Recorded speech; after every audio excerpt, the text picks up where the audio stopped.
You are listening to the IFH Podcast Network. For more amazing filmmaking and screenwriting podcasts, just go to ifhpodcastnetwork.com. Welcome to the Bulletproof Screenwriting Podcast, episode number 204. Do you want to play a game?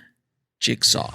Broadcasting from a dark, windowless room in Hollywood when we really should be working on that next draft. It's the Bulletproof Screenwriting Podcast, showing you the craft and business of screenwriting while teaching you how to make your screenplay bulletproof. And here's your host, Alex Ferrari.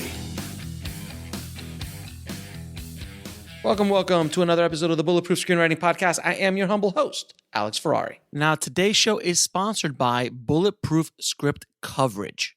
Now, unlike other script coverage services, Bulletproof Script Coverage actually focuses on the kind of project you are and the goals of the project you are. So we actually break it down by three categories: micro budget, indie film market, and studio film. There's no reason to get coverage from a reader that's used to reading tentpole movies when your movie's going to be done for $100,000. And we wanted to focus on that at Bulletproof Script Coverage. Our readers have worked with Marvel Studios, CAA, WME, NBC, HBO, Disney, Scott Free, Warner Brothers, The Blacklist, and many, many more. So if you need your screenplay or TV script covered by professional readers, head on over to covermyscreenplay.com. Today's show is also sponsored by Indie Film Hustle Pro, our private and growing community for filmmakers and screenwriters. It was created for film creatives like you to meet, network, and support each other, learn from film industry experts, and to get the answers to your burning questions and more. The journey in this business is rough. There is no guarantee to success, but your chances of reaching your goals dramatically improve when you find others who are on the same journey as you and you work together towards a common goal. That is why I put together IFH Pro. Inside, you'll get professional networking, private and safe spaces to discuss the film business, access to advanced tools and education, up-to-date education, exclusive content not available publicly, access to IFH Pro workshops, webinars, special guests, and so much more. If you want to check it out, head over to indiefilmhustle.com/pro. Now, guys, today on the show, we have screenwriter and filmmaker Marcus Dunstan. And Marcus got his start in the same place I wish I would have had my start back in the early 2000s, Project Greenlight, where he worked on season 3, where he wrote the film Feast. And from there, he tells us a story of how he was able to leverage that into getting on a writing assignment to write the next Saw film, and where he went on to write multiple Saw films, how he was able to get his film The Collector off the ground. And we also talk about his brand new film, which he shot inside the filmmaking machine that is Blumhouse, Unhuman. So we're going to get into all of that. So without any further ado, please enjoy my conversation with Marcus Dunstan. I'd like to welcome to the show Marcus Dunstan. How you doing, Marcus? I am grateful. How are you, sir? Thank you for having me. Oh, thank you for coming on the show, man. I had a friend of mine work. He was a visual effects artist on one of your first movies, The Collector. Oh, right on. And I knew him. He told me all sorts of crazy. It's like his first big VFX job. Now he's working for Marvel and Bond. Oh, right on. And all this stuff. But his first thing was big thing that he did was The Collector. So that's our connection, sir. Oh, right on. Well, hey, special thanks. What is this person's name? His name's Dan Cregan. He's been on the show a bunch of times. He's one of my best friends. I owe my gratitude to Dan Cregan because thank you, Dan. Praise Scott. So first question, sir, how did you get into this insanity that is the film industry? Well, it was an absolute. It was a desire, a joy, I don't know. It was a conversation in the dark of adolescence where I had horrible acne. Didn't want to go outside. I was embarrassed of how I looked and everything. And then I start recognizing the work of this really talented artist named Tom Savini. And, oh man, he could change the way he looked. And maybe I can cover up my face too. And, he does special effects. Well, then there's this movie. Oh, this Friday the 13th. That's pretty cool. And it was a springboard all the way up until when he directed Night of the Living Dead, 1990, and his episode of Tales from the Dark Side, or episodes, I believe he did a couple. And I just, he was the reason. He was a gateway, because what I loved was this ability where the fake traumas of life might be able to be a gateway to a little bit of healing, understanding, and maybe if you show the world everything scary through this lens that is not actually going to harm you, then maybe you can approach the next day of your life not being afraid of anything. And if you make that audience jump, maybe they're going to jump closer together, and we'll all face the dark as the best we can. We'll become light. That is the most beautiful description of horror I've ever heard in my entire life. It's wonderful. Thank you very much. It was this very spiritual aspect to the horror genre. I've never heard it put so eloquently before. So that's awesome. Thank you very much. Now, another connection we have, sir, is you got your start on a little show called Project Greenlight back in the day. Yes. Well, sir, I was for about 5 or 6 seconds in Project Greenlight season 2. Oh, right on. Okay. I made it to the top 20 of season 2, so I almost made it onto the show. And I've had Chris Moore, and I've had Chris Moore on the show, and I first words out of my mouth like, dude, why didn't I get into Project Greenlight? Oh, right on. Okay. So you got your start on season 3, if I'm not mistaken, with The Feast, right? Yes, and I was working at a Blockbuster Home Video in Topanga Canyon, restocking seasons 1 and then 2. The screening, hey, come see this movie screening passes, we were asked to hand them out because they're going to do a sneak screening of the Battle of Shaker Heights in a theater out there. Yeah. And then on the radio, Patrick Melton's wife, Eben, heard that there was going to be a 3, and they'd be widening the net into potentially, something more genre. Could be, at the time, the gross out teen comedy. They could do a drama, suspense thriller, or maybe a horror movie. Mm-hmm. Yeah, and it worked out that you got in. It's so funny too, sir. I did my time in a mom and pop video store for 5 years in high school. Okay. Now, you and I are similar vintage, sir. Still got your name tag though?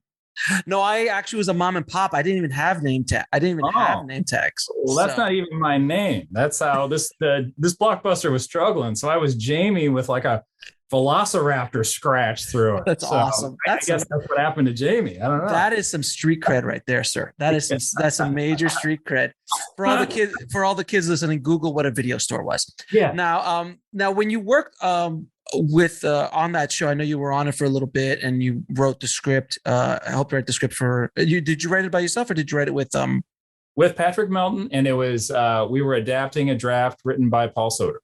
Okay, so what was your biggest lesson you learned, which is essentially the first experience in the business? What was that biggest lesson you learned working on that? Oh, wait, are you talking about Feast or Unhuman? Yeah. I'm sorry. Feast. Oh, sorry. No, Feast was an original creation of ours. Unhuman was based on a draft by Paul. Sorry about that. Okay, sorry. Yeah. Wow, it's been a press day. I'm like, huh? And then this is the one. Okay, got it. Feast was entirely a reaction episode where we took the bait of what do you want to see? Mm-hmm. And I was like, well, I keep wanting to rewatch Evil Dead 2. And then why? Well, because it had this endless fountain of creativity, no matter what, where the budget I didn't think of what the budget was. I just knew I was entertained, and it just didn't waste a molecule without finding the most creative way to bring it. And I thought it was ferocious in its ability to protect the attention span, to galvanize the eyes, the brain, and rope you into its wonderful narrative. I just thought, this is great. This is all the inspiration and hope and that to really get us going. So then we thought, like, okay, well, we know they're going to make things in the realm of $1 million. We know, and we actually tried to enter it in Project Greenlight season 2 against all advice. And at that point, you do it. They would kind of do a digital submission. Well, somehow we got the whole submission wrong, and it turned into 2,000 pages of triangles and squares or something. And who knows? They didn't. It was the early internet. It was the early internet. It was that wild frontier. And so then by the time this came around, we thought, we were certain this draft that we had worked on could be made for $1 million. And the budget came back at 20. And we're like, oh! So then we had to do a little more work. And so when you were working on the feast, did you I gotta imagine it was kind of a culture shock for you, just to kind of like a shock to the system, working even with the Chris Moore, and you've been watching them on the show for a couple seasons and all that kind of stuff. Yes, well, in fact, but yet at the same time, there was a lot of small world stuff in that. I lived in Melton, and I lived in the same building on Tamarind in right around Hollywood. So there's the Scientology Celebrity Center, Birds, La Poubelle, and then there's Tamarind. And we lived there for a while. And so we had a shared computer. He had this one, but it would overheat because we could type faster than it could process. So it would overheat. You have to turn it off every 20 minutes. And we'd run it up and down the stairs, depending on who could have enough time to write that night. And so then there's this Willy Wonka moment. And, your life could change if the dais of Wes Craven, Chris Moore, Ben Affleck, Matt Damon, Nick Phillips, et cetera, would dare anoint you and invite you to that side of the room. But the location of that conversation was like 6 blocks away. It was just in a hotel we didn't know anybody and couldn't get into and couldn't afford to stay there anyway. Mm-hmm. So it's kind of like, in an absurd way, it's like, so we're going across the street where, like, really, it's been here the whole time. That's awesome. And then like, my gosh, there's the attention, and there's cameras and whatnot. It was a lot. And I would say, thank goodness we kept our Midwest in there. Like, this was nice. that wonderful area right before the instinct would be to want more camera and lose sight of the opportunity at hand. No, we were there to make a movie. We were there to exist and help. And the fact that the cameras were there, you learn later in life that those cameras were to keep probably a lot of the other people in line that had been in that industry a while, and protect the innocence of it. So that was an absolute, it was a Willy Wonka moment. It was a miracle. And for a first time experience to have it documented, at some point, I'll go back and watch that show with the memories of being on the other side of that. And that's just whimsy, man. That's great. Yeah, no, I've gotten close. I got close too many times to mention on both that and like On the Lot, if you remember that show. Absolutely remember On the Lot. Yes. I was flown up to meet. I was like right there about to get in. Oh yeah. I'm always fascinated about the whole Project Greenlight and the whole On the Lot, that whole reality stuff. But there was really, to be honest, there wasn't a lot of people that came out of those shows that had built a career. You're one of the few that really have you made it out. Well, it was, and we were very fortunate. I really got to thank the not only luck, but also thank being prepared for luck. Because before Feast came out, the show, when it was depicting us, well, that was then attractive for agents, et cetera, to want to take a meeting. And we had an agents at this one of the big agencies. And they dropped us when the cameras were off, and we were unrepresented. It was July, before Feast had ever come out, before anything had happened. And Patrick and his wife were expecting his little boy, and they, as a couple, agreed that if they don't figure out a way to stay solvent in the entertainment industry, he was going to just have to change, do something. You got a family now. So over the July 4th weekend, he had this idea, and he wrote the first draft of what would be The Neighbor. Then we have this premiere in Vegas for Feast, where now Feast is finally coming out after 18 months of us not knowing, and the separation of Disney and Dimension and Weinstein and whatnot. But they took us along. Then now the cameras are back on. Then all of a sudden there's attention. Then all of a sudden, like, hey, and this wonderful agent by the name of David Boxerbaum. I know David's been on the show. Oh, he's awesome. He's awesome. Yep. David, Cheryl, Debbie Dubel. All of a sudden, we've got this marvelous team that, elected to roll the dice on us, knowing that, wait, there's potential here. You guys will actually work for this. Like, you're not just, you don't need it to be handed to you. Like, no, we'll work for it. Like, let's go. And sure enough, at that premiere party, I stepped into the back of it. We'll be right back after a word from our sponsor. And now back to the show. To do a verbal rewrite on the ending of The Neighbor, so then Dimension buys it. Melton breathes a sigh of relief because he's now a writer supporting his family. And then there's this movie that comes out, and within a week, we set up The Midnight Man, which would then become The Collector and whatnot. And David, Cheryl, and Debbie, it's like, thank you. Thanks for catching us in free fall. We weren't going to give up on ourselves, and it was great to have them, this team, to do so. That's a long-winded answer, but it's there is some humanity in the realm that can sometimes be, like our movie's title, unhuman. Yeah, absolutely. Now, you also got a gig writing a sequel to one of the most successful horror franchises of all time, Saw. Yes. How did you get that? Because you were still a fairly young writer at that point. Absolutely. So that all happened within 8 weeks of the Feast premiere. Now we had a little bit of street cred. The movie was getting, favorable reviews, word of mouth, whatnot. And due to the sale of The Neighbor, that takes a little time before the WGA makes it official. So the Saw 4 deal, they did not want to go with a union writers just yet. They wanted to hire 3 different writers with the task of writing a script called Saw 4. And each of these writers or teams would be given a set of rules to follow, because 3 hadn't come out yet. For some reason, we didn't get the thing of the rules, but it didn't stop us. And wouldn't you know, we end up accidentally writing something that we got yelled at because the budget was going to be too big. And then they went with it. And that was pretty cool.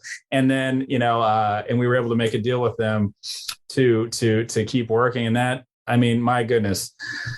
So in the span of a year, it was, because they would make the Saw movies so quickly and so efficiently. My gosh. We had, oh my gosh, we just got dropped by our agents. This whole thing might be over. Wait, our movie's coming out. It's playing twice at midnight. Did it say it really just grossed like $5? Like, what is that? Wait, we got an X rating? Oh, we got to cut. Oh, we did. Oh man. Oh, and then, oh. And then the next year, it's my parents, my world history teacher, Sue Ellen Rickleman, at a big old premiere for a horror movie that folks have heard of. And it's another, like, how did we get here? It was just awesome. But, we did is we worked really hard. That's the thing that's fascinating, because a lot of people listening be like, oh, these guys are just lucky. They just fell into it. I'm like, not so much. Oh. No, you work hard. But the point is that you were ready for when the opportunity presented itself. Like, if you would have just been sitting there like, oh, I have no other script. I don't have The Neighbor. I don't have anything else. I have ideas.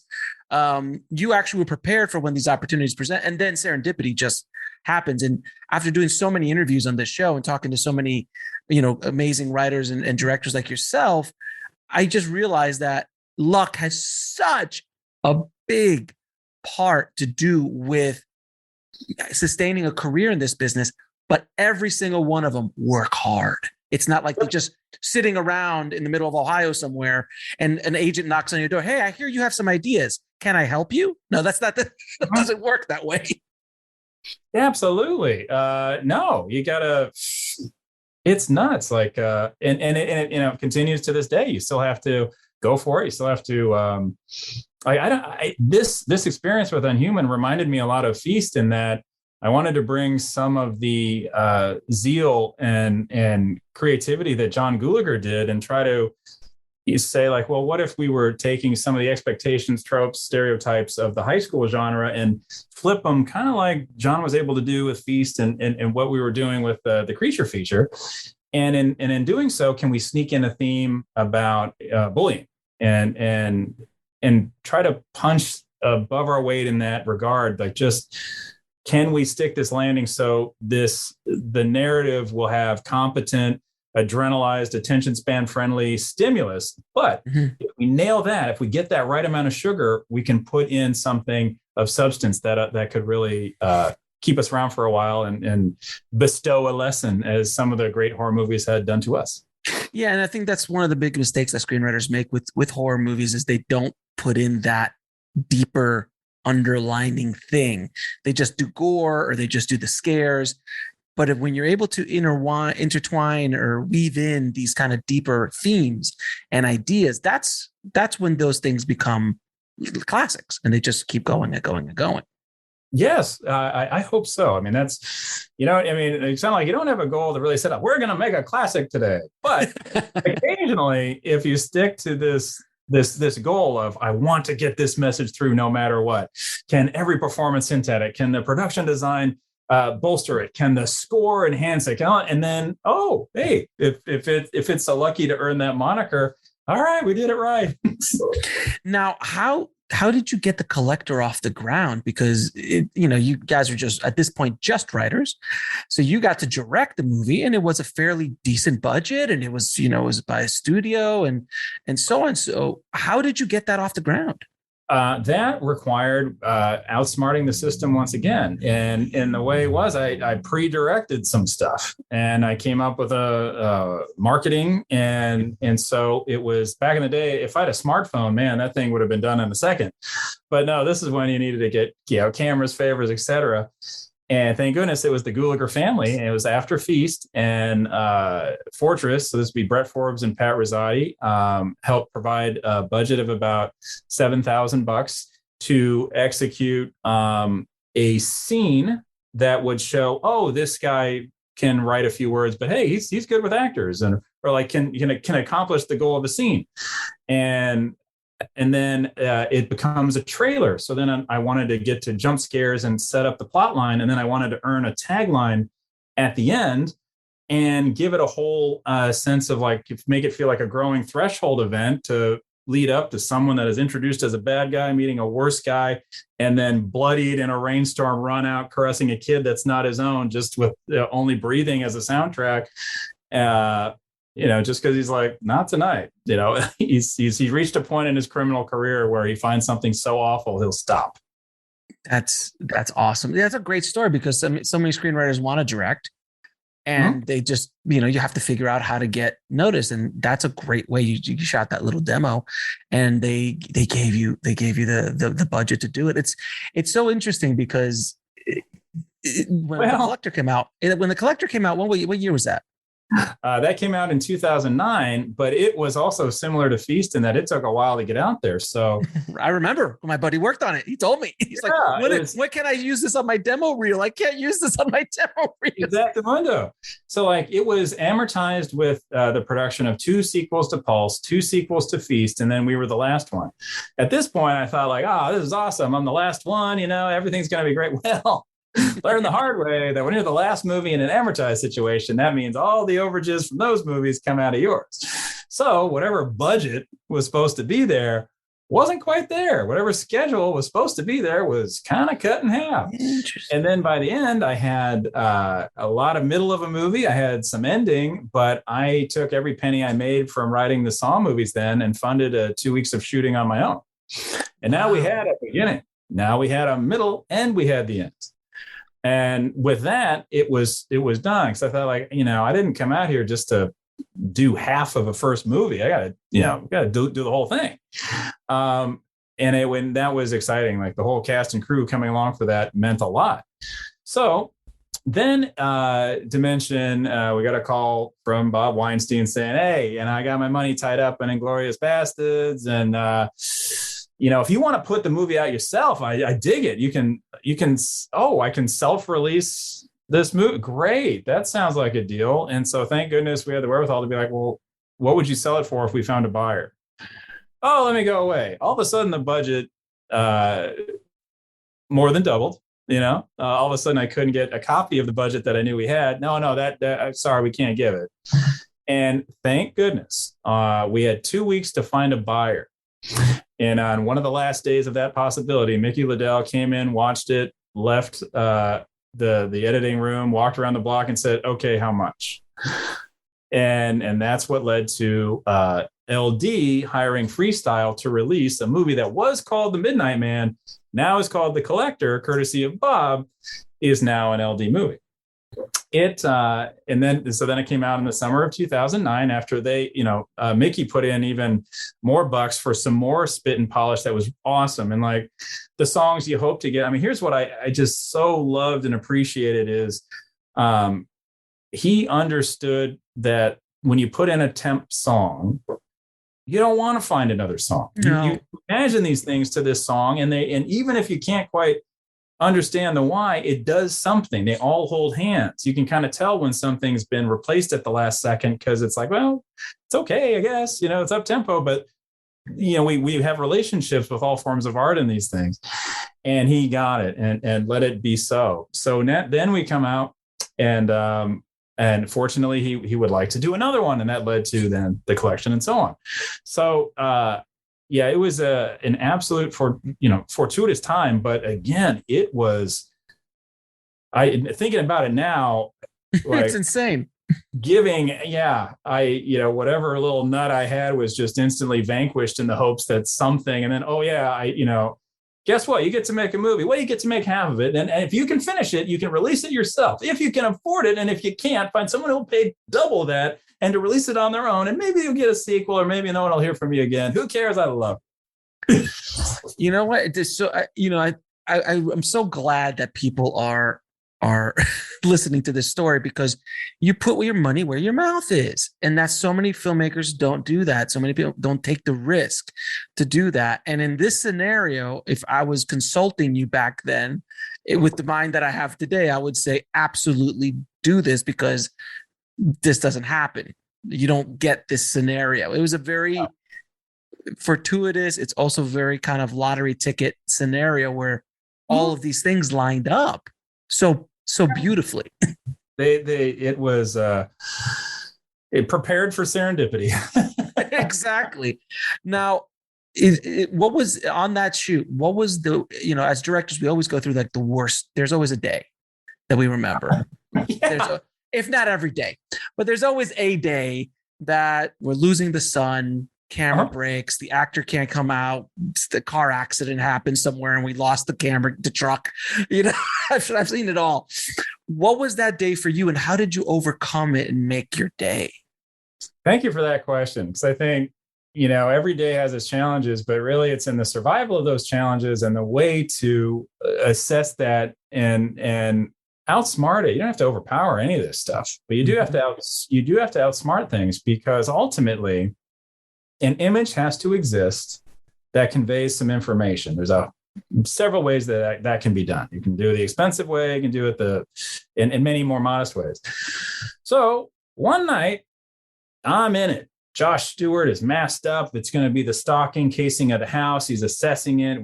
Brandon Cox beautifully lighting these things, and we're getting all this awesome imagery. And then it's about, we still have another little sequence to do. And I remember at one point, it's just quiet. Turn around and where is everybody?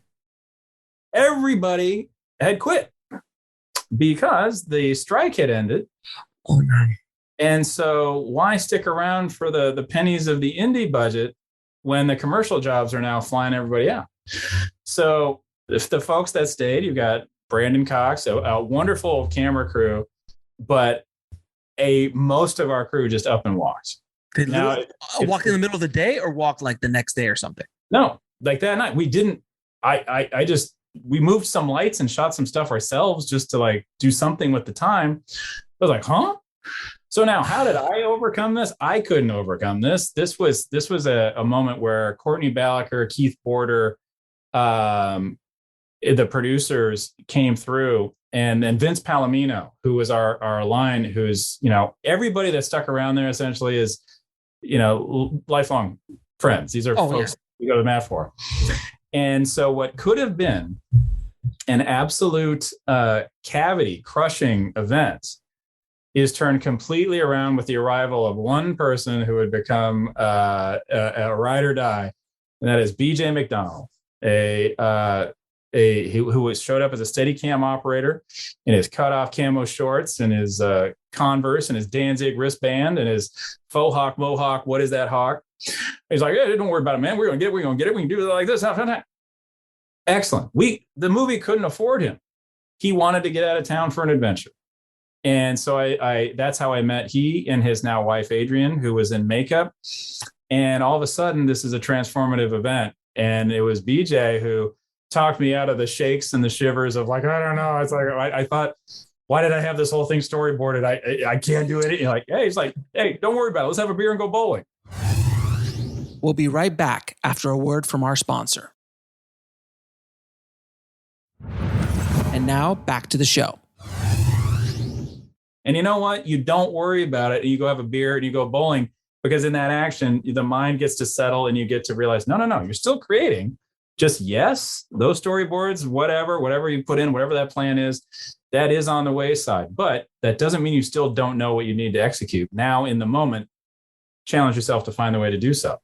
And that has been the most rewarding lesson of all is professional studio, big.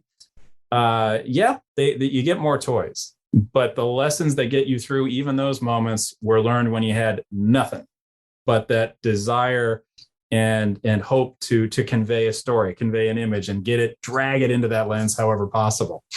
And you do it again and again until you find success, what you like, what you're comfortable with, and hopefully people are there with you for the ride. And it's so exciting because BJ is now the director, and that his last film is Studio 666, right? Mm-hmm. So how cool is that to see him, from Converse to the universe, he's out there. That's amazing. That's a great story.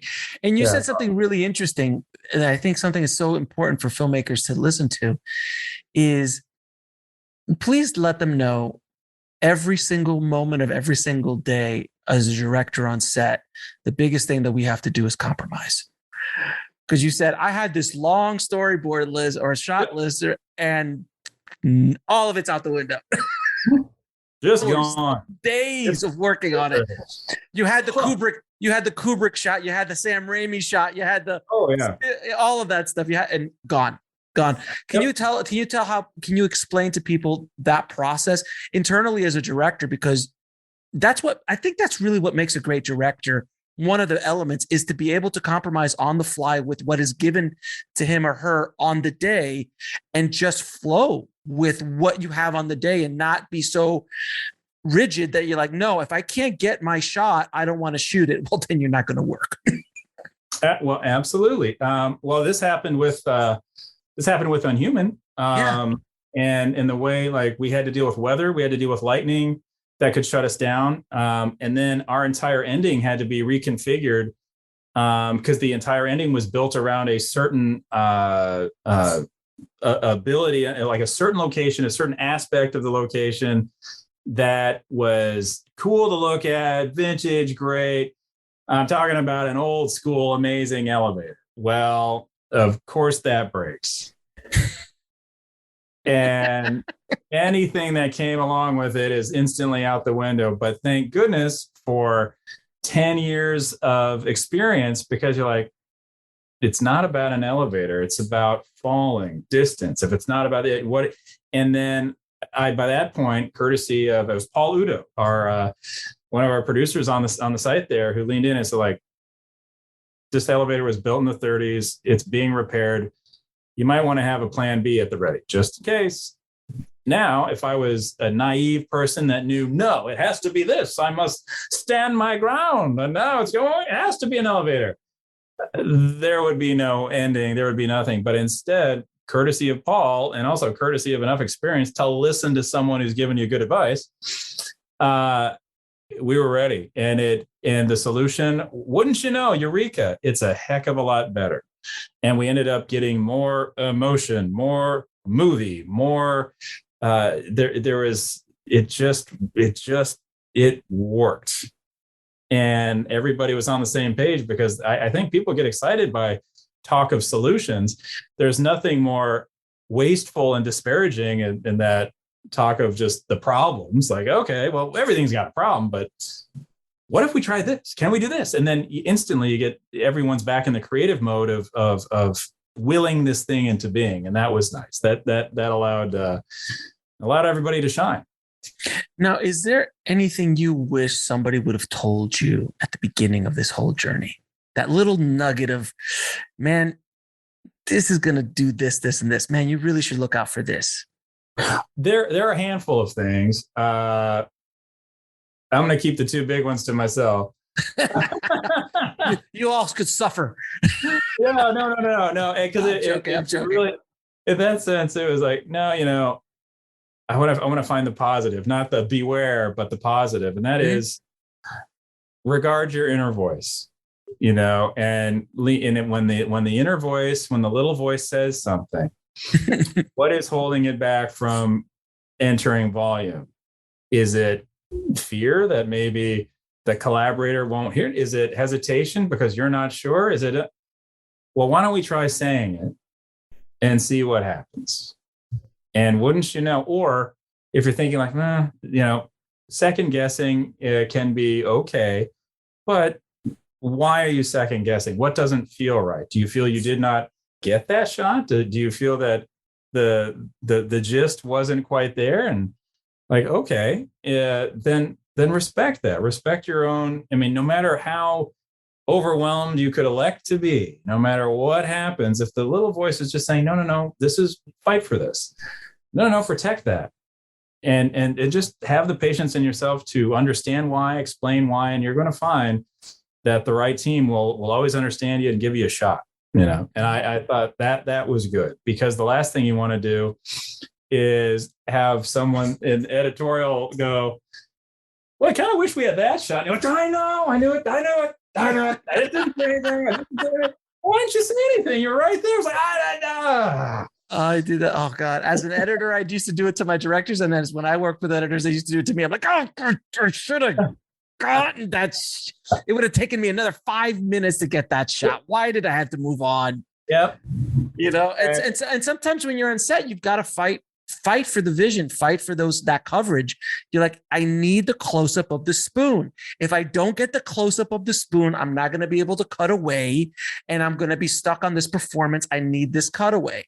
And everyone on the side and on the set's looking like, you're insane. It's just a spoon shot. I'm like, no, if I don't get the spoon shot, it's not going to work. And that's only experience over years of being in an edit room, understanding like, I need some safety. I need some escape hatches just in case my brilliance doesn't show up on screen.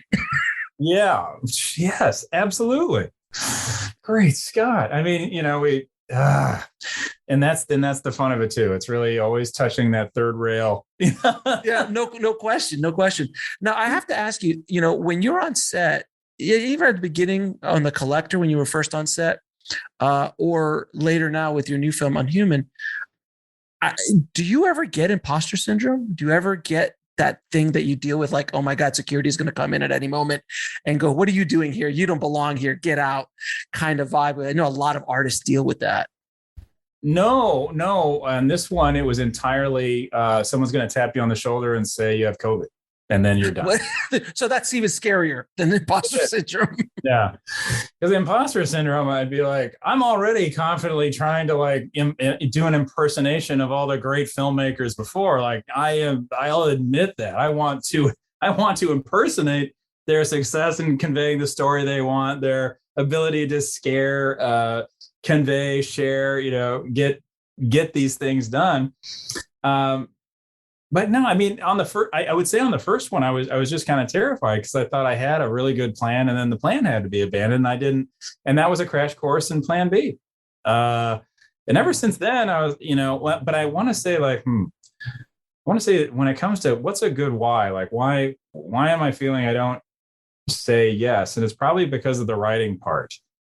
Whereas if I was not already imagining the story, but I was putting myself onto another story, then the footing isn't quite there. Like, I don't know. I'm doing an impression already of what I think the writer meant, but I know exactly what I meant when I would be writing on this. And so then all I had to do was have a quick meeting with my own brain to be like, all right, you know how to pull this off? If not, rewrite it. and get it to that point. So that was neat. The writing, the rewriting really of this, because it was we had to rewrite from scratch, it allowed me to almost be off book with the screenplay and constantly be living in it. So it wasn't, I didn't feel anything other than trying to be a bit of a tour guide or an audiobook for anybody, just to constantly keep them informed of something that was moving at such a clip, and attempting to wrestle a kind of a bigger hitting movie over the line in a record amount of time. Now, how did you get involved with UNHUMAN? It was a phone call out of the blue from I think Alex Kruner began it, a producer, and seeing if I'd be available up for coming aboard. And it was definitely a you got me at hello moment, because the first time I ever felt that there were more resources than I could know what to do with. There was enough time to do everything I possibly wanted, and enough support to constantly, hang the sun and the moon every day, was on the Blumhouse production of Pilgrim, which, if you look at the budget, it was a very modest budget, but simply taking the advice and having a crew with a secondhand, way of communicating, and super passionate, experienced producers, it was an education in that, if you don't need more, you've got plenty. And in that case, we did not need any more than. We had a great script from Noah Feinberg. We had we just had everything we needed, and it could actually add things along the way, and inspiration was encouraged. So then with this, it was like, wait, I get to go back and play with you guys, and there's a bigger budget, there's a little more time, and there's going to be some familiar faces. Yeah, I'm in. Let's go. Simple as that. Simple. Now, can you tell everybody what the movie's about? Yes. Unhuman. The first title card says a Blumhouse after school special. And yes, this one is going to sledgehammer your eyes like no other, as the characters who probably were intending to be in the genre of the teen comedy find themselves on a fateful field trip designed to bring them closer together and understand each other, and maybe get over the bumps and bruises of combustible adolescence. Instead, run smack dab into the rules of a horror movie that shows up in the form of a possible zombie plague invasion with a twist. Will this Breakfast Club survive, or will they be devoured by the Unhuman? First time you've done that, right? You haven't rehearsed. That's the first time, right? I was off the cuff. Sorry for the stammering. I should have been a little more polished. That is amazing. That is amazing. Now, what was it like, again, working inside the Blumhouse machine? Because I've had Jason on the show, and I've talked to Jason. Right on. I love Jason. He's the most interesting human being on the planet. He's just so much fun to talk to. And I'm just always fascinated with his model of how he does it. And everyone thinks he's crazy, and he doesn't get the respect in town that he deserves, to be honest, because he's just pumping out stuff left and right. And the way he does it it's so, I asked him straight up, I'm like, were you afraid that once you let everybody know what you were doing, that everyone was going to copy you? He goes, yes, but no one has. Like, the basic rules are all out there for everybody to do, but no one does it because no one has the balls to do it like he does. So what was it like going in that machine and working on the creative side?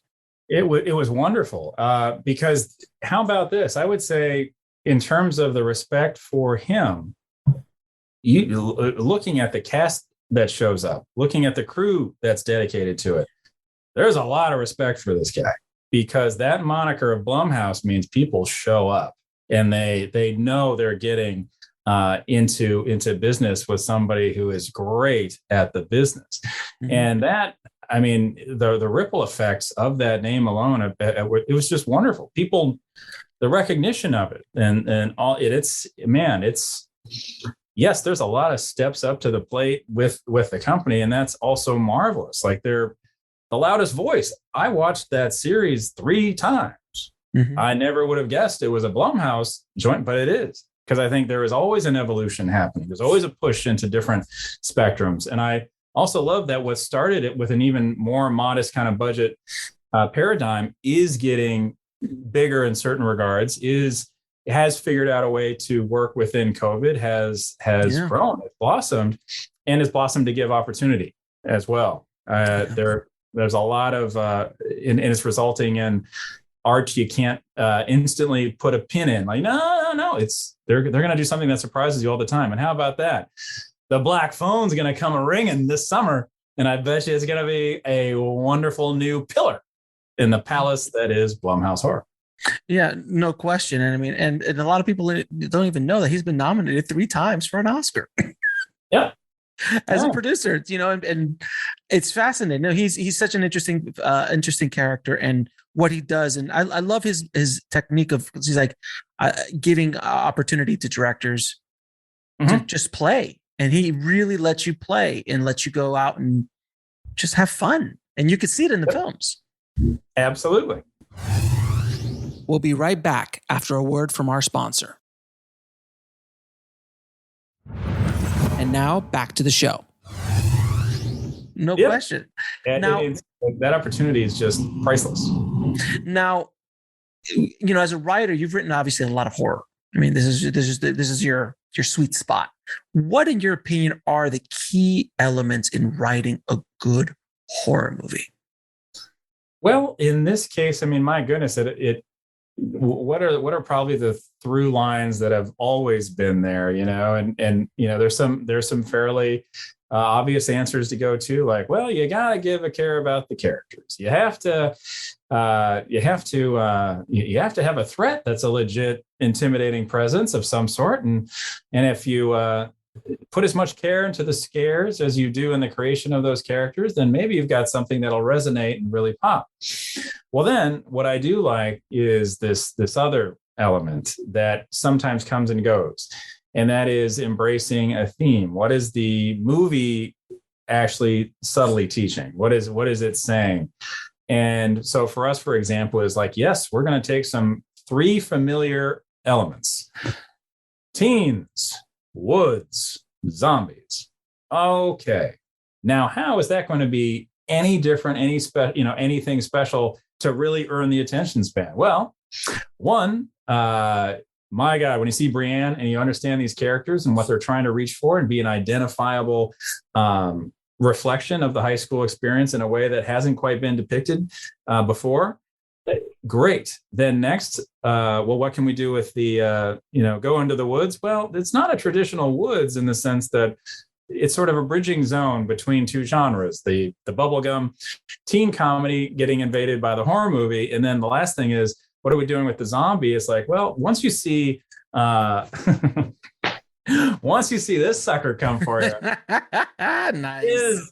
His alacrity, his wickedness, his cunning is something else. This thing seems to be working out some rage issues and wants this to happen with some sort of other engine, other design in play. And this thing is smart. Why? How? Why does it know more about us? What? That gives us that little hook, that little that step into another place, which leads to the final thing, which is, what is our theme then? Well, it was a chance to talk about bullying and peel the layers back, and not just for a singular character, not just the typical victim number 1 that asks for it loud, gets it nasty, and is out of the movie by the first act break, but to go in and really find the hero, the victim, the bully throughout. And so by keeping that conversation, maybe someone sees this and feels a little better that they can stand up above a bullying episode that may have happened. Like, I still harbor mine. I remember it as a kid, and I just needed to figure out how to turn that wound into a weapon. And this opportunity allowed me to really get it out, go back to high school, leave some damage there, and bring some hope out. And that was the idea. So it sounds like, I always find that some of the best horror movies and movies in general, but the best horror movies are when they slam together genres that generally have not been slammed together before. So like the first thing that comes to mind is Army of Darkness, but Army of Darkness is definitely one of them. Army of the Dead, the new one by Zack Snyder. Yes. A heist movie with a zombie movie. You're just like, why hasn't anyone done that before? It's fun. Yeah, I really enjoyed that. But I also, I mean, I what a gift. Just that trailer. I'll watch that trailer from time to time to listen to it with its use of the gambler, and like, this is fantastic. And I really love how, now that I want to say that his arrangement with Netflix has even given him more freedom to really make the beautiful covers of Heavy Metal magazine come to life. There's something other about them that is cool, and yet they are only as impactful as the heart he's protecting as well. Right, exactly. And I forgot which one it was. It was either Dawn of the Dead or Day of the Dead, but the social commentary, the one in the mall. Dawn. Yeah, that was his interpretation of Dawn. Was Zach's was, and then but the original as well. But Zach's was. Yeah. Oh my God, it was amazing. Well, I'll quote, was it Stephen King and I want to say Roger Ebert both were like, hey, check this out. Whereas both were in a position, Roger Ebert gave, the original 4 stars and was like, this thing's amazing. Stephen King, of course, dear friends and collaborators with George Romero. But Zack Snyder's reinterpretation I thought was so smart because it took the same situation and a location, but did make a different movie. You could see how it paid homage here and there with a glimpse of the chopper, the reprisal of some of the actors from the original, and different notes. And then if George Romero was the commentary of consumerism, then this was more the commentary of almost terrorism. Like at some point, something's just gonna come at you, and what do we do? And that screenplay by James Gunn was friggin' awesome. That was smart. That was just, I loved it. That was a droid, man. Now, and so in the pantheon of zombie films, because I do like a good zombie film, and I loved many of the seasons of Walking Dead. What do you think is on the top 3 of the zombie on the Mount Rushmore of zombie films? Okay, well, this is where I get super familiar. Like Dawn of the Dead's the original is the one I keep going back to. Like its opening 20 minutes, I love listening to it. I love the just the sense of building chaos and collapse, and I also like how typical of the Romero verse, it was bold in its casting and lead decisions, and how I think it was Miss Ross, who plays our lead, how she makes kind of an utterance or a not quite a scream at the beginning, more of a gasp, but just didn't want this character to scream, and this character would become a pilot. And this, there's just respect in there, amongst all that. And you just love it.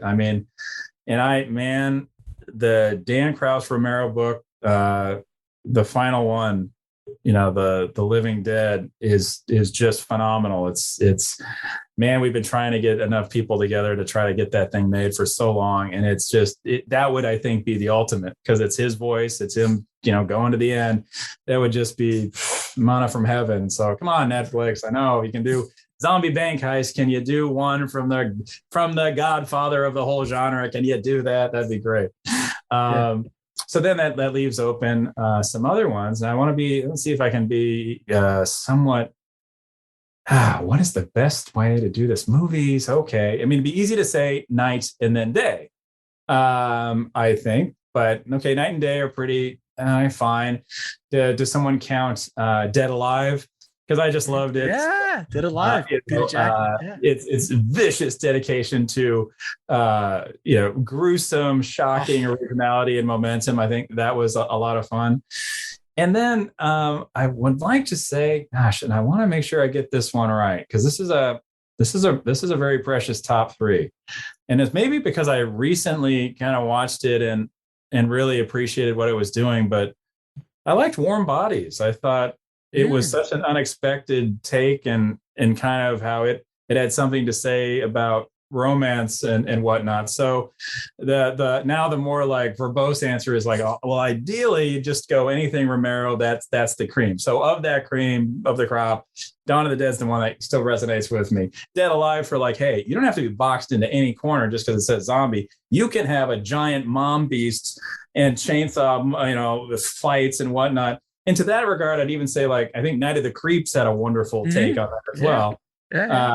Who doesn't like Thrill Me? And then Warm Bodies, because who then would expect such an affectionate moment, Right. and something that had gave a genuine and literal metaphorical heartbeat to the No pun intended, sir. yeah, absolutely. Take all the fun. Have a fun time. Now, where can people watch Unhuman?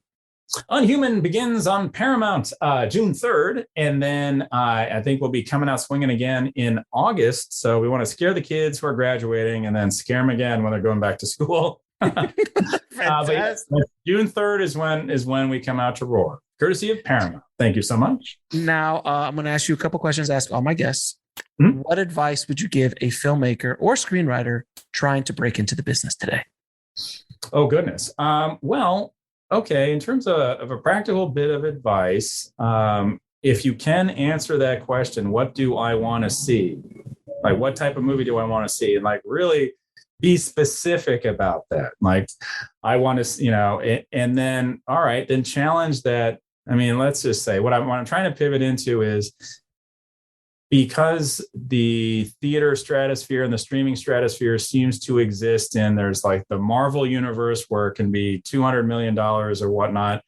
And then there's other tiers that are, depending on their budget or their need, or if it's star driven or something, all the way down to a budget that can give a greater chance for existence, because the idea, while not expensive, is big in implication, i.e. sci-fi, horror, in some cases groundbreaking action like The Raid. And can you come up with something that fits in that you haven't quite seen before, that acknowledges what is kind of popular, that is something you really want to see? Because chances are, if you write something that you really want to see with respect to kind of a budget that is making up a larger percentage of things that actually get produced, because it's a safer bet, and you know that the imagery in there, if you can then watch the trailer to that in your head and say, like, would you still see that movie? Is it about someone, stuck in a bland room with, inner pathos? Like, no, you're not. That's not going anywhere. Right. But every movie that inspired people to get from A to B probably came from a point of someone just saying, I know what my resources are, and I'm still going to out-create, out-imagine, and out-deliver the potential of that. Evil Dead 2. Like, come on. Like, what do we have? We've got a similar cast. We've got the same location. We've even got kind of the same plot. But we got cameras, and we got imagination, and we got a go for broke aesthetic. We're going to do it. Like, fine. And it's inspiring.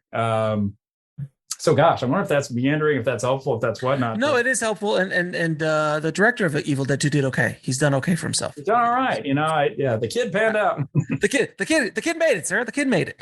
And what is the lesson that took you the longest to learn, whether in the film industry or in life? Oh my goodness! Wow, what a wonderful question. Thank you. The one I got right away was I was on the set of Feast, and this would be one of my last conversations with my grandmother, who procured my first issues of Fangoria, walked me into Journey Comics, and said, "This kid reads anything." From that same magazine, gifted me body parts and put a camera in my hands when I was a kid. My last conversations was, "Hey, they're making one of our movies. It's this monster one, and boy, it's you really love it. It's just absolutely disgusting and offensive." She was, "Oh, I'm so tickled." So then, now we're on a set, and I went up a staircase, which the staircase didn't go anywhere, as movie set staircases kind of go, and I went around a corner. And I shut my eyes and I thought, I'm going to take a soul photo right now. And that means I'm going to create a time machine right here. And I'm going to remember how it smells, how it feels, and what I see. And I will always be able to come back to this moment if I ever need to recalibrate my hopes, my dreams, and whatnot. Because right now, everything just came true. And how absurd is that? So that's been helpful along the way. Well, the one that took me a while to figure out, I mean, that's just many. Like, hey, maybe make a little more time to have, go on more adventures in between these things. Like, travel more. yeah. It's pretty ordinary. But I got to tell you, man, that answer, I've had 600, 700, 800 shows at this point. That's one of the best answers to that question I've ever heard. Thank you. It's so beautiful. The soul photo. It is such a beautiful thing because we as filmmakers forget when we're on set, we are the luckiest people on the planet. Mm-hmm. That we as directors, as filmmakers, have all these other people around us helping our vision, our dream come true in front of our eyes. It's a very rare place to be as an artist and as a human being with massive amounts of money sometimes. I mean, even if it's $500,000, that's a lot of money. That's a lot of money for a lot of people. So to take that, you had the insight to go, man, I've hit where I was going for. Let me I love the soul photo that you can go back now. Now, I'm sure as you were saying it, you were back there. As you were saying, you smelled it, you felt it. Mm-hmm. And I have images like that in my head of like the first time I was on set, the first time I got to do this, the first time I'm meeting this big actor or this big situation, or I'm in this big meeting or something like that, that you're like, oh my God, I'm sitting here talking to a legend or something along those lines. Mm-hmm.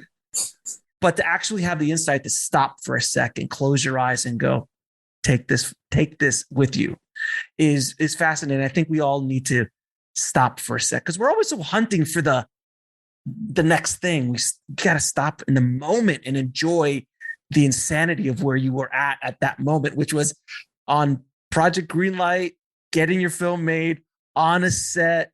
Mm-hmm. And you were literally, moving those seasons on the video store shelf a year earlier. Like that's insane. There's a number of stops along the way where like to hope for any of this would have been an audacity unparalleled. So hey, if you're lucky enough for some of it to happen, regard.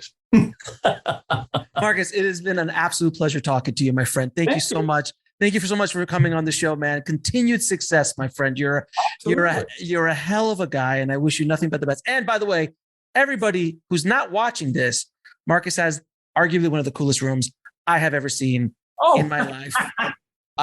He has so many geek things around everything. I'm seeing the Django is the guys, the action figures. I see Rocky, I see G.I. Joe, I see a Yoda, see original Star Wars, some E.T. I mean, all sorts. It's like the 80s exploded in your room. Thank you for that, sir. It was a joy. Absolutely. Just as I was talking to you, I was glancing over. I'm like, is that what I think? Is that a Rocky? Holy cow, that's a Rocky action figure. Awesome. Yes, it is. Absolutely. And that one with the right here, this is a Place Beyond the Pines action figure by Aaron Moreno. That's amazing. That's amazing. And that same artist made action figures of the cast of Unhuman for the movie. You see, this is what it's all about, sir. Yeah. But I appreciate you coming on the show, brother. Thanks again, man. Absolutely. Bless you. Have a great one. I want to thank Marcus so much for coming on the show and sharing his journey with the tribe today. Thank you so much, Marcus. If you want to get links to anything we spoke about in this episode, including how to watch Unhuman, head over to the show notes at bulletproofscreenwriting.tv/204. And if you haven't already, please head over to screenwritingpodcast.com, subscribe, and leave a good review for the show. It truly helps us out a lot. Thank you again so much for listening, guys. As always, keep on writing, no matter what. I'll talk to you soon. Thanks for listening to the Bulletproof Screenwriting Podcast at bulletproofscreenwriting.tv.